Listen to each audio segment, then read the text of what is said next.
Welcome to our channel, Daily Bible Tamil in English. Word of God. Bible சவாலின் 219வது நாளுக்கு வரவேற்கிறோம்.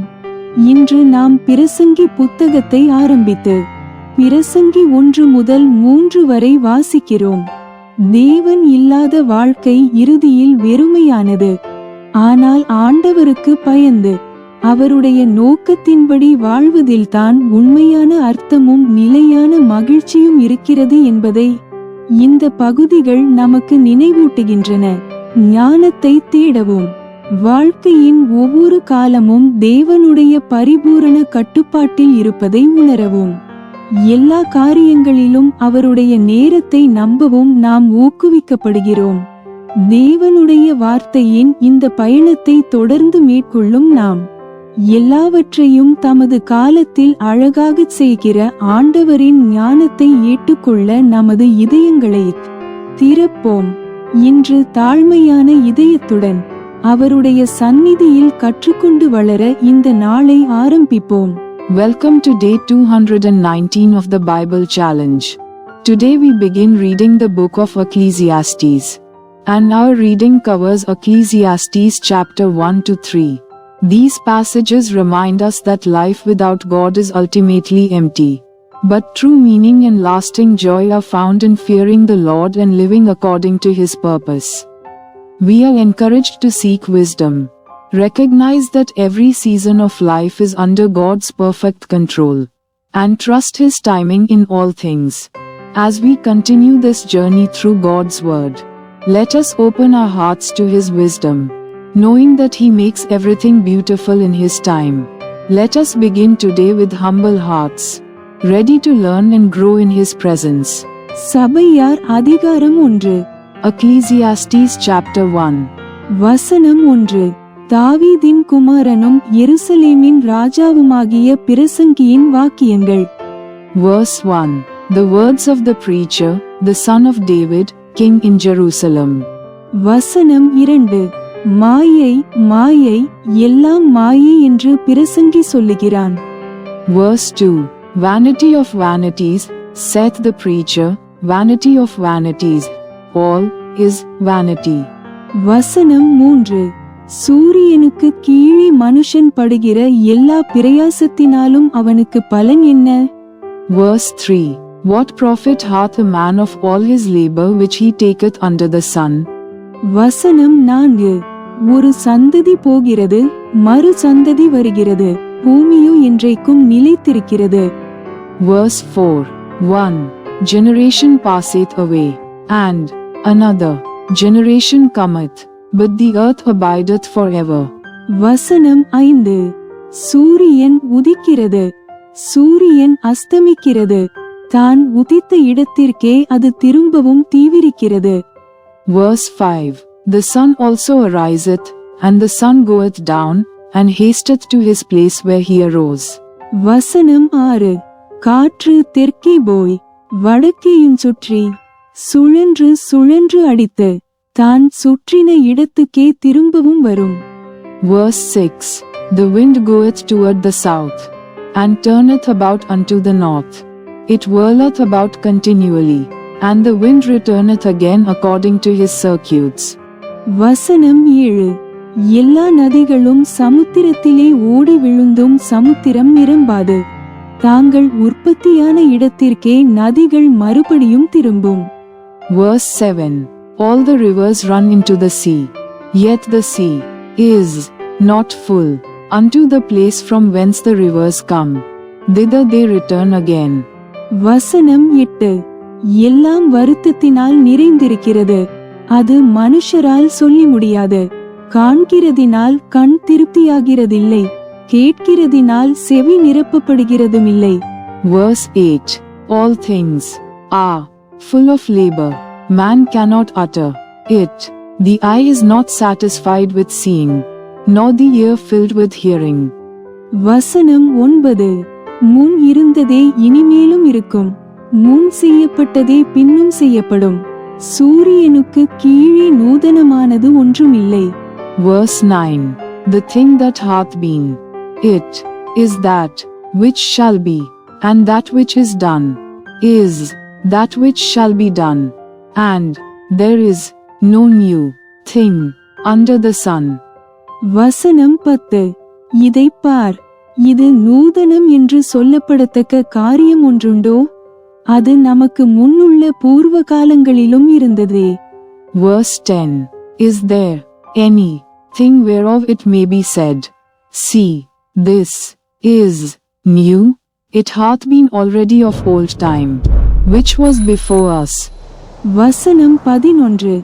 முன் இருந்தவைகளைப் பற்றி ஞாபகம் இல்லை, அப்படியே பின்வரும் காரியங்களைப் பற்றியும் இனி மேலிருப்பவர்களுக்கு ஞாபகம் இராது. Verse 11.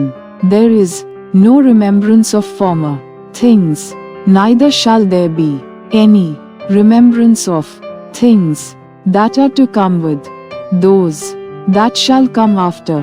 வசனம் 12. பிரசங்கியாகிய நான் எருசலேமில் இஸ்ரவேலருக்கு ராஜாவாயிருந்தேன். Verse 12. I the preacher was king over Israel in Jerusalem. வசனம் 13. வானத்தின் கீழ் நடப்பதையெல்லாம் ஞானமாய் விசாரித்து ஆராய்ச்சி செய்கிறதற்கு என் மனதை பிரயோகம் பண்ணினேன். மனுபுத்திரர் இந்த கடுந்தொல்லையில் அடிபடும்படிக்கு தேவன் அதை அவர்களுக்கு நியமித்திருக்கிறார். Verse 13. And I gave my heart to seek and search out by wisdom concerning all things that are done under heaven. This so travail hath God given to the sons of man to be exercised therewith. வசனம் 14. சூரியனுக்கு கீழே செய்யப்படுகிற காரியங்களை எல்லாம் கவனித்து பார்த்தேன். இதோ எல்லாம் மாயையும் மனதுக்கு சஞ்சலமுமாயிருக்கிறது. Verse 14. I have seen all the works that are done under the sun, and behold, all is vanity and vexation of spirit. வசனம் 15. கோணலானதை நேராக்க கூடாது, குறைவானதை எண்ணி முடியாது. Verse 15. That which is crooked cannot be made straight, and that which is wanting cannot be numbered. வசனம் 16. இதோ நான் பெரியவனாயிருந்து எனக்கு முன் எருசலேமிலிருந்த எல்லாரை பார்க்கிலும் ஞானமடைந்து தேறினேன். என் மனம் மிகுந்த ஞானத்தையும் அறிவையும் கண்டறிந்தது என்று நான் என் உள்ளத்திலே சொல்லிக் கொண்டேன். Verse 16. I communed with mine own heart, saying, Lo, I am come to great estate, and have gotten more wisdom than all they that have been before me in Jerusalem. Yea, my heart had great experience of wisdom and knowledge. வசனம் 17. ஞானத்தை அறிகிறதற்கும் பைத்தியத்தையும் மதியீனத்தையும் அறிகிறதற்கும் நான் என் மனதை பிரயோகம் பண்ணினேன், இதுவும் மனதுக்கு சஞ்சலமாயிருக்கிறதென்று கண்டேன். Verse 17. And I gave my heart to know wisdom, and to know madness and folly. I perceived that this also is vexation of spirit. வசனம் 18. அதிக ஞானத்திலே அதிக சலிப்புண்டு, அறிவு பெருத்தவன் நோவு பெருத்தவன். Verse 18. For in much wisdom is much grief, and he that increaseth knowledge increaseth sorrow. சபையார் அதிகாரம் 2. Ecclesiastes chapter 2. வசனம் 1. நான் என் உள்ளத்திலே சொல்லிக் கொண்டது என்னவென்றால், வா, இப்பொழுது உன்னை சந்தோஷத்தினாலே சோதித்து பார்ப்பேன், இன்பத்தை அனுபவி என்றேன். இதோ இதுவும் மாயையாயிருந்தது. Verse 1. I said in mine heart, Go to now, I will prove thee with mirth. Therefore enjoy pleasure, and behold, this also is vanity. வசனம் 2. நகைப்பை குறித்து அது பைத்தியம் என்றும், சந்தோஷத்தை குறித்து அது என்ன செய்யும் என்றும் சொன்னேன். Verse 2. I said of laughter, it is mad, and of mirth, what doeth it? வசனம் 3. வானத்தின் கீழ் மனுபுத்திரர் உயிரோடிருக்கும் நாளளவும் பெற்று அனுபவிக்கத்தக்கது இன்னதென்று அறியும் பொருட்டும் என் இருதயத்தை ஞானத்தால் தேற்றிக் கொண்டிருக்கும் போதே நான் என் தேகத்தை மதுபானத்தால் சீராட்டிக் கொண்டிருக்கவும் மதியீனத்தை பற்றிக் கொண்டிருக்கவும் என் உள்ளத்தில் வகை தேடினேன். Verse 3. I sought in mine heart to give myself unto wine, yet acquainting mine heart with wisdom, and to lay hold on folly, till I might see what was that good for the sons of men, which they should do under the heaven all the days of their life. வசனம் 4. நான் பெரிய வேலைகளைச் செய்தேன், எனக்காக வீடுகளை கட்டினேன், திராட்சைத் தோட்டங்களை நாட்டினேன். Verse 4. I made me great works, I built me houses, I planted me vineyards. வசனம் 5. எனக்காக தோட்டங்களையும் சிங்காரவனங்களையும் உண்டாக்கி, அவைகளில் சகல வகை கனிவிருட்சங்களையும் நாட்டினேன். Verse 5. I made me gardens and orchards, and I planted trees in them of all kind of fruits. வசனம் 6. மரங்கள் பயிராகும் தோப்புக்கு நீர் பாய்ச்சுகிறதற்கு குளங்களை உண்டு பண்ணினேன். Verse 6. I made me pools of water, to water therewith the wood that bringeth forth trees. வசனம் 7. வேலைக்காரரையும் வேலைக்காரிகளையும் சம்பாதித்தேன், வீட்டிலும் வேலைக்காரர் பிறந்தார்கள். எனக்கு முன் எருசலேமிலிருந்த எல்லாரை பார்க்கிலும் ஆடு மாடு முதலான திரண்டு ஆஸ்திகள் எனக்கு இருந்தது. Verse 7. I got me servants and maidens, and had servants born in my house. Also I had great possessions of great and small cattle above all that were in Jerusalem before me. வசனம் 8. வெள்ளியையும் பொன்னையும் ராஜசம்பத்தையும் மாகாணங்களில் உள்ள பொருள்களையும் சேகரித்தேன், சங்கீதக்காரரையும் சங்கீதக்காரிகளையும் மனுபுத்திரருக்கு இன்பமான பலவித வாத்தியங்களையும் சம்பாதித்தேன். Verse 8. I gathered me also silver and gold, and the peculiar treasure of kings and of the provinces. I gat me men singers and women singers, and the delights of the sons of men, as musical instruments, and that of all sorts. வசனம் 9. எனக்கு முன் எருசலேமிலிருந்த எல்லாரை பார்க்கிலும் நான் பெரியவனும் திரவிய சம்பன்னனுமானேன், என் ஞானமும் என்னுடைய கூட இருந்தது. Verse 9. So I was great, and increased more than all that were before me in Jerusalem. Also my wisdom remained with me. வசனம் 10. என் கண்கள் இச்சித்தவைகளில் ஒன்றையும் நான் அவைகளுக்கு தடை பண்ணவில்லை, என் இருதயத்துக்கு ஒரு சந்தோஷத்தையும் நான் வேண்டாம் என்று விலக்கவில்லை. நான் செய்த முயற்சிகளிலெல்லாம் என் மனம் மகிழ்ச்சி கொண்டிருந்தது, இதுவே என் பிரயாசங்கள் எல்லாவற்றினாலும் எனக்கு வந்த பலன். Verse 10. And whatsoever mine eyes desired I kept not from them, I withheld not my heart from any joy.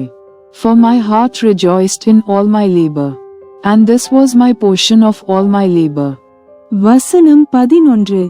என் கைகள் செய்த சகல வேலைகளையும் நான் பட்ட எல்லா பிரயாசத்தையும் கண்ணோக்கி பார்த்தேன், இதோ எல்லாம் மாயையும் மனதுக்கு சஞ்சலமுமாயிருந்தது, சூரியனுக்கு கீழே பலன் ஒன்றுமில்லை. Verse 11. Then I looked on all the works that my hands had wrought, and on the labor that I had labored to do, and, behold, all was vanity and vexation of spirit, and there was no profit under the sun. வசனம் 12. பின்பு நான் ஞானமானது என்ன என்றும் பைத்தியமும் மதியீனமும் என்ன என்றும் பார்த்து அறியும்படி திரும்பினேன். ராஜாவுக்கு பின்வரும் மனுஷன் என்ன செய்யக்கூடும்? செய்ததையே செய்வான். Verse 12. And I turned myself to behold wisdom, and madness, and folly. For what can the man do that cometh after the king? Even that which hath been already done. வசனம் 13.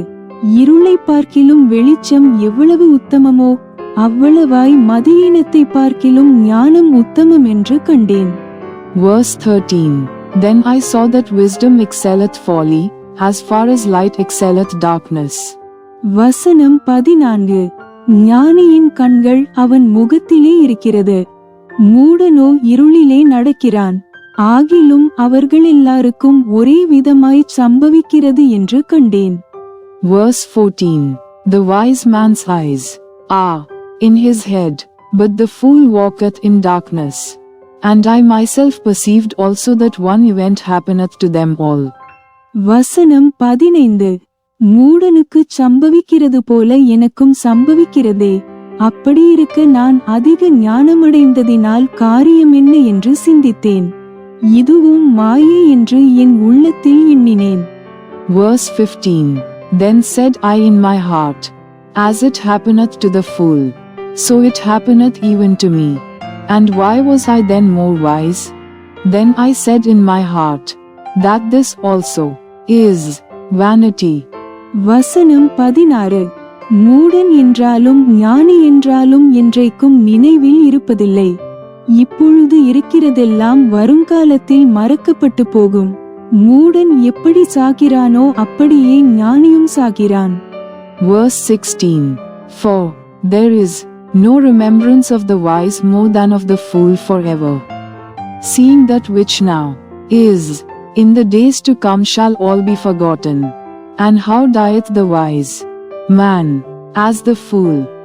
வசனம் 17. ஆகையால் இந்த ஜீவனை வெறுத்தேன். சூரியனுக்கு கீழே செய்யப்படும் கிரியையெல்லாம் எனக்கு விசனமாயிருந்தது. எல்லாம் மாயையும் மனதுக்கு சஞ்சலமுமாயிருக்கிறது. Verse 17. Therefore I hated life, because the work that is wrought under the sun is grievous unto me, for all is vanity and vexation of spirit. வசனம் 18. சூரியனுக்கு கீழே நான் பட்ட பிரயாசத்தை எல்லாம் வெறுத்தேன். எனக்கு பின்வரப் போகிறவனுக்கு அதை நான் வைத்து போக வேண்டியதாகுமே. Verse 18. Yea, I hated all my labor which I had taken under the sun, because I should leave it unto the man that shall be after me. வசனம் 19. அவன் புத்திமானாயிருப்பானோ மூடனாயிருப்பானோ அதை யார் அறிவார்? ஆகிலும் சூரியனுக்கு கீழே நான் பிரயாசப்பட்டு ஞானமாய் சம்பாதித்த சகல வஸ்துக்களின் பேரிலும் அவன் அதிகாரியாவான். இதுவும் மாயையே. Verse 19. And who knoweth whether he shall be a wise man or a fool? Yet shall he have rule over all my labor wherein I have labored, and wherein I have showed myself wise under the sun. This is also vanity. வசனம் 20. ஆகையால் சூரியனுக்கு கீழே நான் பட்ட எல்லா பிரயாசத்தின் மேலும் உள்ள ஆசையை விட்டுவிட வகை பார்த்தேன். Verse 20. Therefore I went about to cause my heart to despair of all the labor which I took under the sun. வசனம் 21.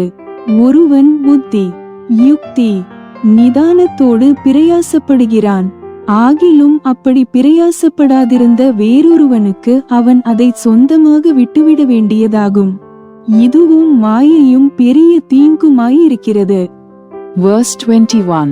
For there is a man whose labor is in wisdom, and in knowledge, and in equity, yet to a man that hath not labored therein shall he leave it.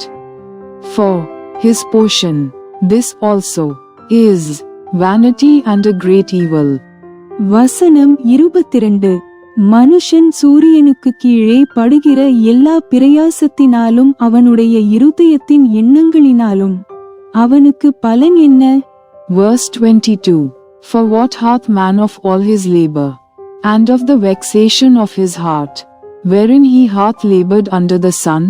வசனம் 23. அவன் நாட்கள் எல்லாம் அலுப்புள்ளது, அவன் வேலைகள் வருத்தமுள்ளது, இராத்திரியிலும் அவன் மனதுக்கு இளைப்பாறுதலில்லை. இதுவும் மாயையே. Verse 23. For all his days are sorrows, and his travail grief, yea, his heart taketh not rest in the night. This is also vanity. வசனம் 24. மனுஷன் புசித்து குடித்து தன் பிரயாசத்தின் பலனை அனுபவிப்பதை பார்க்கிலும் அவனுக்கு ஒரு நன்மையும் இல்லை. இதுவும் தேவனுடைய கரத்திலிருந்து வருகிறது என்று நான் கண்டேன். Verse 24. There is nothing better for a man than that he should eat and drink, and that he should make his soul enjoy good in his labor. This also I saw, that it was from the hand of God. வசனம் 25. என்னை பார்க்கிலும் சம்பிரமமாய் சாப்பிடத்தக்கவன் யார்? என்னை பார்க்கிலும் துரிதமாய் சம்பாதிக்கத்தக்கவன் யார்? Verse 25. For who can eat, or who else can hasten hereunto more than I? வசனம் 26. தேவன் தமது பார்வைக்கு நல்லவனாயிருக்கிறவனுக்கு ஞானத்தையும் அறிவையும் இன்பத்தையும் அளிக்கிறார்.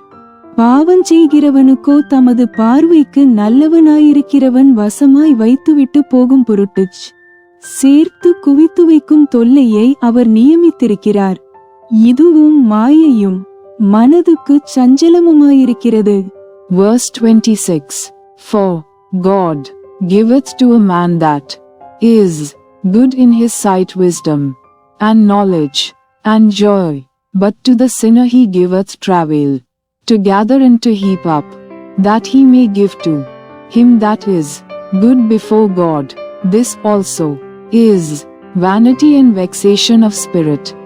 சபையார் அதிகாரம் 3. Ecclesiastes chapter 3. வசனம் 1. ஒவ்வொன்றிற்கும் ஒவ்வொரு காலமுண்டு, வானத்தின் கீழிருக்கிற ஒவ்வொரு காரியத்துக்கும் ஒவ்வொரு சமயமுண்டு. Verse 1. To everything there is a season, and a time to every purpose under the heaven. வசனம் 2.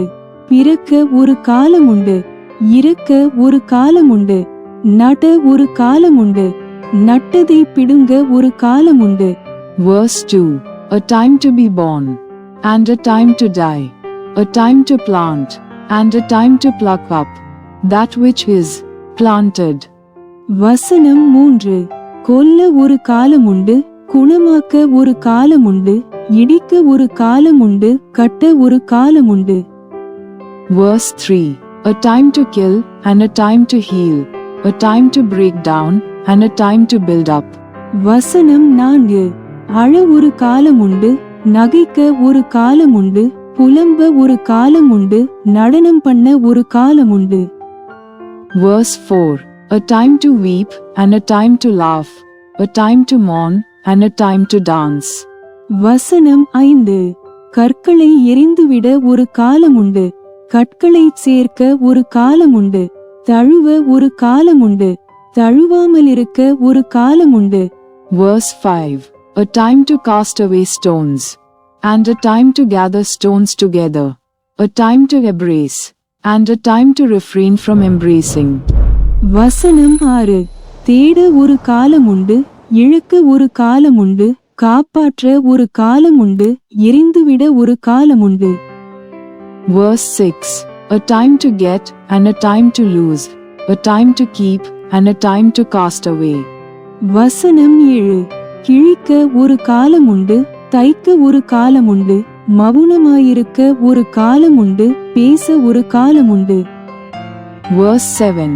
A time to rend, and a time to sow, a time to keep silence, and a time to speak. வசனம் 8. சிநேகிக்க ஒரு காலமுண்டு, பகைக்க ஒரு காலமுண்டு, யுத்தம் பண்ண ஒரு காலமுண்டு, சமாதானம் பண்ண ஒரு காலமுண்டு. Verse 8. A time to love, and a time to hate, a time of war, and a time of peace. வசனம் 9. வருத்தப்பட்டு பிரயாசப்படுகிறவனுக்கு அதனால் பலன் என்ன? Verse 9. What profit hath he that worketh in that wherein he laboureth? வசனம் 10. மனுபுத்திரர் பாடுபடும்படி தேவன் அவர்களுக்கு நியமித்த தொல்லையை கண்டேன். Verse 10. I have seen the travail which God hath given to the sons of men to be exercised in it. வசனம் 11. அவர் சகலத்தையும் அதினதின் காலத்திலே நேர்த்தியாகச் செய்திருக்கிறார், உலகத்தையும் அவர்கள் உள்ளத்திலே வைத்திருக்கிறார். ஆதலால் தேவன் ஆதி முதல் அந்தம் மட்டும் செய்து வரும் கிரியையை மனுஷன் கண்டுபிடியான். Verse 11. He hath made every thing beautiful in his time. Also he hath set the world in their heart, so that no man can find out the work that God maketh from the beginning to the end. வசனம் 12. மகிழ்ச்சியாயிருப்பதும் உயிரோட்டிருக்கையில் நன்மை செய்வதுமே இல்லாமல் வேறொரு நன்மையும் மனுஷனுக்கு இல்லை என்று அறிந்தேன். Verse 12. I know that there is no good in them, but for a man to rejoice and to do good in his life. வசனம் 13. அன்றியும் மனுஷர் யாவரும் புசித்து குடித்து தங்கள் சகல பிரயாசத்தின் பலனையும் அனுபவிப்பது தேவனுடைய அனுக்கிரகம். Verse 13. And also that every man should eat and drink, and enjoy the good of all his labor. It is the gift of God. வசனம் 14. தேவன் செய்வது எதுவோ அது என்றைக்கும் நிலைக்கும் என்று அறிவேன். அதினூடே ஒன்றும் கூட்டவும் கூடாது, அதிலிருந்து ஒன்றும் குறைக்கவும் கூடாது.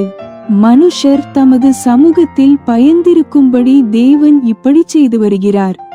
Verse 14. I know that whatsoever God doeth, it shall be forever. Nothing can be put to it, nor anything taken from it. And God doeth it, that men should fear before him. வசனம் 15. முன் நடந்ததே இப்பொழுதும் நடக்கிறது, இனி நடக்கப் போகிறதும் முன்னமே நடந்தது. நடந்ததையோ தேவன் விசாரிப்பார். Verse 15. That which hath been is now, and that which is to be hath already been, and God requieth that which is past. வசனம் 16. பின்னும் சூரியனுக்கு கீழே நான் நியாயஸ்தலத்தை கண்டேன், அங்கே அநியாயம் இருந்தது. நீதிஸ்தலத்தையும் கண்டேன், அங்கே அநீதி இருந்தது. Verse 16. And moreover I saw under the sun the place of judgment, that wickedness was there, and the place of righteousness, that iniquity was there. வசனம் 17. சகல எண்ணங்களையும் சகல செய்கைகளையும் நியாயந்தீர்க்கும் காலம் இனி இருக்கிறபடியால் சன்மார்க்கனையும் துன்மார்க்கனையும் தேவன் நியாயந்தீர்ப்பார் என்று என் உள்ளத்தில் எண்ணினேன். Verse 17. I said in mine heart, God shall judge the righteous and the wicked. For there is a time there for every purpose and for every work. வசனம் 18. மனுபுத்திரர் தாங்கள் மிருகங்களைப் போல் இருக்கிறார்கள் என்பதை அவர்கள் காணும்படிக்கு தேவன் அவர்களை சோதிக்கிறாரென்று நான் மனுஷருடைய நிலைமையை குறித்து என் உள்ளத்தில் எண்ணினேன். Verse 18. I said in mine heart concerning the estate of the sons of men, that God might manifest them, and that they might see that they themselves are beasts. வசனம் 19. மனுபுத்திரருக்கு சம்பவிக்கிறது மிருகங்களுக்கும் சம்பவிக்கும், அவர்களுக்கும் இவைகளுக்கும் ஏக சம்பவம் உண்டு. இவைகள் சாகிறது போலவே அவர்களும் சாகிறார்கள். ஜீவன்களுக்கெல்லாம் சுவாசம் ஒன்றே, மிருகத்தை பார்க்கிலும் மனுஷன் மேன்மையுள்ளவன் அல்ல, எல்லாம் மாயையே. Verse 19. For that which befalleth the sons of men befalleth beasts, even one thing befalleth them. As the one dieth, so dieth the other. Yea, they have all one breath, so that a man hath no preeminence above a beast. For all is vanity. வசனம் 20. எல்லாம் ஒரே இடத்துக்கு போகிறது, எல்லாம் மண்ணிலே உண்டாகிறது, எல்லாம் மண்ணுக்கு திரும்புகிறது. Verse 20. All go unto one place, all are of the dust, and all turn to dust again. வசனம் 21. உயர ஏறும் மனுஷனுடைய ஆவியையும் தாழ பூமியில் இறங்கும் மிருகங்களுடைய ஆவியையும் அறிகிறவன் யார்? Verse 21. Who knoweth the spirit of man that goeth upward, and the spirit of the beast that goeth downward to the earth? வசனம் 22. இப்படி இருக்கிறபடியால் மனுஷன் தன் செய்கைகளில் மகிழ்ச்சியாயிருக்கும் நன்மையையே இல்லாமல் வேறே நன்மை இல்லை என்று கண்டேன். இதுவே அவன் பங்கு. தனக்கு பின்வரும் காரியங்களை காணும்படிக்கு அவனை திரும்பி வர பண்ணுகிறவன் யார்? Verse 22. Wherefore I perceive that there is nothing better than that a man should rejoice in his own works, for that is his portion. For who shall bring him to see what shall be after him? Bible சவாலின் 219வது நாள் இப்போது நிறைவடைந்தது. இன்று வாழ்க்கையின் உண்மையான அர்த்தம் தேவனிடத்தில் மட்டுமே இருக்கிறது என்பதை அறிந்தோம். ஒவ்வொரு காரியத்திற்கும் அவர் ஒரு குறிப்பிட்ட காலத்தை நியமித்திருக்கிறார். நாம் முழுமையாக புரிந்து கொள்ளாவிட்டாலும் அவருடைய திட்டங்கள் எப்போதும் பரிபூரணமானவையே. தேவனுடைய வார்த்தையின் இந்த பயணத்தில் தொடர்ந்து உண்மையுடன் இணைந்திருக்கும் உங்கள் அனைவருக்கும் மனமார்ந்த நன்றி. இன்று நாம் வாசித்த தேவனுடைய சத்தியம் அவருடைய காலத்தை நம்பும் விசுவாசத்தை வளர்த்தும் ஞானத்தில் முன்னேறவும் ஒவ்வொரு நாளும் அவருடைய மகிமைக்காக வாழவும் நம்மை ஊக்குவிக்கட்டும். தேவனுடைய வார்த்தையில் தொடர்ந்து ஒன்றாக வளர்ந்து இந்த அற்புதமான பயணத்தை மகிழ்ச்சியுடன் முன்னெடுத்துச் செல்வோம். நாளை 220வது நாளில் மீண்டும் சந்திப்போம். தேவன் உங்களை ஆசீர்வதிப்பாராக. Day 219 of our Bible challenge is now complete. Today we were reminded that life finds its true meaning only in God. He has appointed a time for every purpose, and His plans are always perfect, even when we do not fully understand them. Thank you for faithfully continuing this journey through God's Word each day. May today's reading strengthen our trust in God's timing, deepen our wisdom, and encourage us to live each day for His glory. Let us continue growing together in faith as we move forward in this wonderful journey. See you tomorrow for Day 220. God bless you. Thanks for watching. Like, comment, and subscribe to Daily Bible Tamil in English. Word of God.